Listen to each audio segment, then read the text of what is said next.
رات کے پیٹ میں، رات کے درمیانی حصے میں تہجد اصل میں جسے کہتے ہیں وہ نہیں ہے کہ جو عام طور پر لوگ فجر سے کچھ دیر پہلے جاگ گئے اذان سے اور جلدی سے 8 نفل پڑھ لیے، یہ تہجد نہیں ہے۔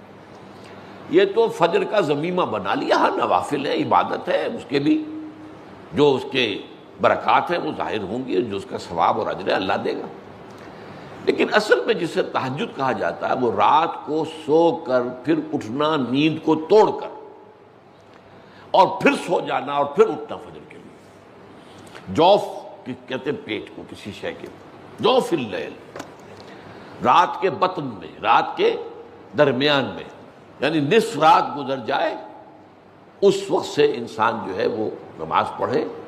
اور پھر ثلث رہ جائے تو پھر جاگ جائے، پھر سو جائے،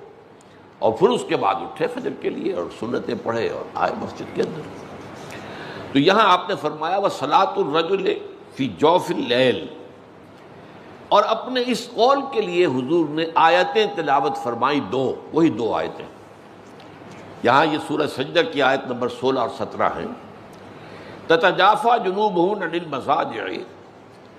اللہ تعالیٰ اپنے خاص محبوب بندوں کی یہ صفات بیان کر رہا ہے کہ ان کے پہلو اپنے بستروں سے علیحدہ رہتے ہیں، رات کے وقت جاگتے رہتے ہیں، بستر پر لیٹیں گے تو سو جائیں گے۔ تتجافا جنوبهم عن المضاجع يدعون ربهم خوفا وطمعا،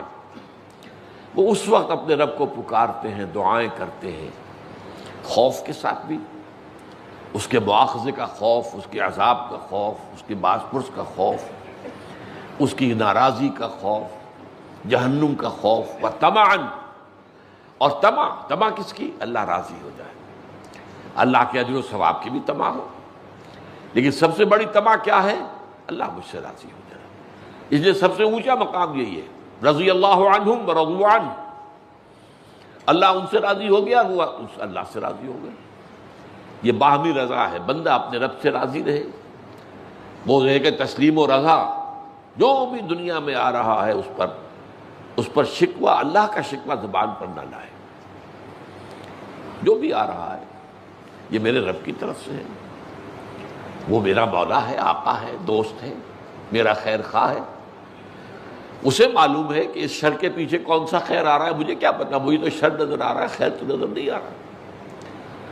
اس لیے فرمایا گیا کہ ہو سکتا ہے عسیٰ ان تکرہوا شیئا وہو خیر لکم، وعسیٰ ان تحبوا شیئا وہو شر لکم، واللہ یعلم وانتم لا تعلمون، ہو سکتا ہے تمہیں کوئی چیز بری لگے حالانکہ اسی میں تمہارا خیر ہو،